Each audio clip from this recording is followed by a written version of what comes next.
What's up, guys? Marty Sleevey here with Caleb Lawson, and we got to play a lot of the Elder Scrolls Online. We did. Yes, ZeniMax and Bethesda were kind enough to allow us to play a couple hours. Caleb, you're one of the biggest Elder Scrolls fans in the office. What'd you think?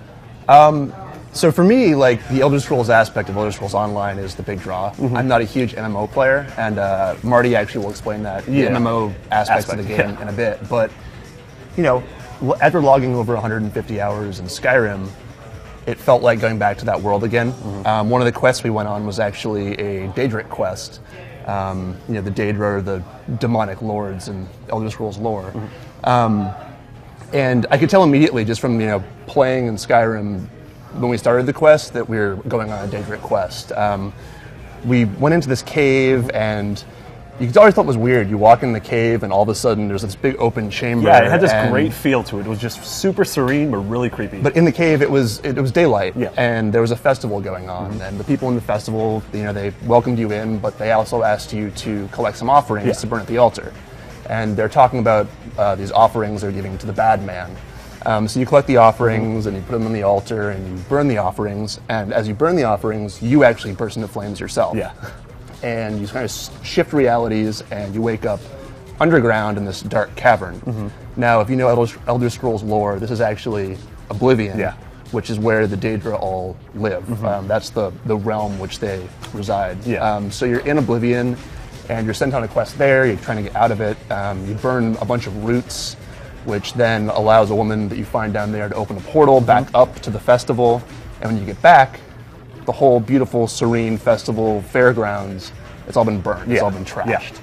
And it turns out that you find one of the dead or dying festival goers lying there, and he says that while you were gone, the bad man actually came and annihilated everyone.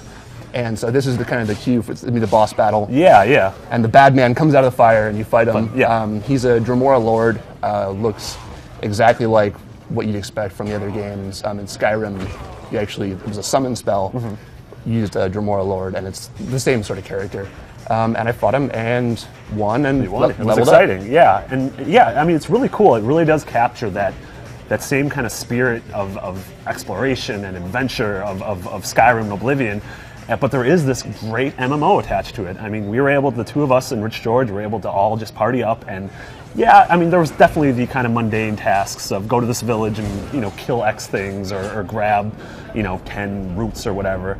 But, you know, these bits of story were fantastic. And it was cool because for like the first hour or two, I was playing by myself, and I chose not to team up with anybody. And I was able to have a great time, and it felt very much like Skyrim, just playing by myself.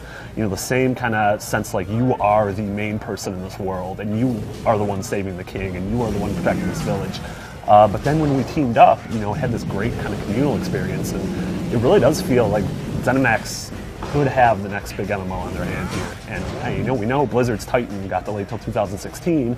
So, I mean, when this comes out, depending on pricing, I feel like this could be the thing people gravitate towards. And having never played an MMO myself, I mean, I do feel the pull to kind of go back to that, go back to that world, go back to that lore. Yeah, I mean, we wanted to keep playing. We had another appointment, so we literally, like, they kicked us out pretty much. And I played the whole time actually in first person, so it felt, it's still an MMO, but the combat, I think, is action-based enough that it felt like I was playing an Elder Scrolls game.